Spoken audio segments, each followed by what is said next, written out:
Hey everyone, Patrick LeBlanc, Principal Program Manager, Microsoft Fabric. In this video, check out the new updates to live edit of semantic models in direct link mode with Power BI Desktop. Let's take a look. Changes you make to layouts for your direct link semantic models will now persist and be displayed consistently between desktop and the service. For example, here I am in the web editing my direct link semantic model.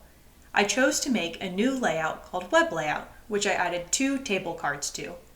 Now, when I open this same direct link semantic model in desktop, I'm able to see these layouts as well within the desktop application.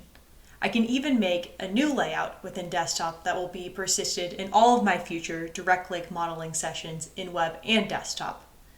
Here, my new layout, I called it Desktop Layout, and I added a new table card to this. All visual changes I make to layouts, such as resizing this table card to be quite large, will also persist in all future web and desktop sessions.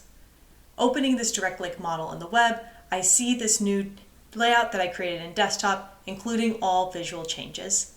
Stay tuned as we continue to enhance the live edit of semantic models in direct link mode within Power BI desktop experience.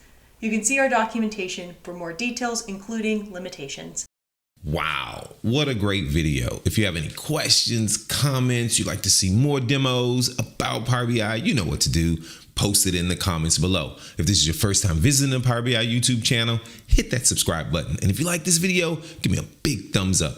As always, from Microsoft and myself, thanks for watching, and we'll see you in the next video.